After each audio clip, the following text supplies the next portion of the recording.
ময়মনসিংহে কম দামে সবচেয়ে পুষ্টিকর গোখাদ্য হিসেবে জনপ্রিয় হয়ে উঠছে ভুট্টার সাইলেজ।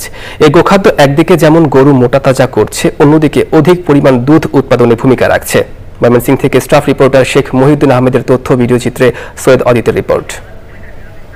ভুট্টা এখন শুধু পপকর্ন কিংবা আটা তৈরির কাজে ব্যবহার হচ্ছে না, প্রক্রিয়াকরণের মাধ্যমে সবচেয়ে কম দামে বেশি পুষ্টিকর গোখাদ্য হিসেবে ময়মনসিংহে তৈরি হচ্ছে ভুট্টার সাইলেজ।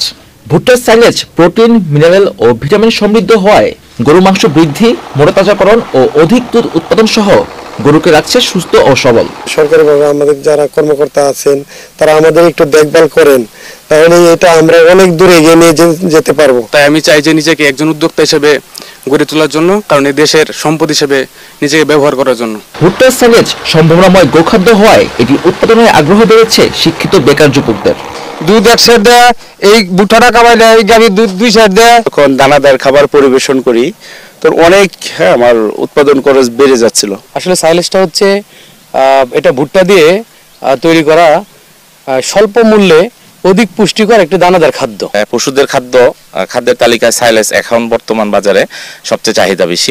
প্রাণী সম্পদ অধিদপ্তর বলছে, গবাদি পশু পালনে আধুনিক প্রযুক্তি ব্যবহারে খামারিদের দেওয়া হচ্ছে সব ধরনের সহযোগিতা। গোখাদ্যগুলো অনেক বেশি দাম, কস্টিং বেশি পড়ে যাচ্ছে, খামারি লস খাচ্ছে। তো আমরা যদি ঘাস বা সাইলেজে যেতে পারি তাহলে কস্টিং কমে আসবে, দেখা যাবে 600 টাকা বা আরো কমে আমরা গরু গোশত নিয়ে আসতে পারবো। দুধ এখন আমরা 70 টাকা পাচ্ছি না, 60 টাকা পাচ্ছি না রমজান মাসে, এটা আমরা 40 টাকা কেজিতে নিয়ে আসতে পারি যদি আমরা কস্টিং কমায় নিয়ে আসতে পারি। আর কস্টিংটা কমাইতে পারি এটা হয় ঘাস চাষের মাধ্যমে বা সাইলেজ চাষের মাধ্যমে। ভুট্টার সাইলেজ শূন্য বস্তায় রেখে সংরক্ষণ করা যায় প্রায় 2 বছর। সারা দেশে এর ব্যাপক সম্প্রসারণ করলে গোখাদ্যের সংকট কমবে বলছেন সংশ্লিষ্টরা।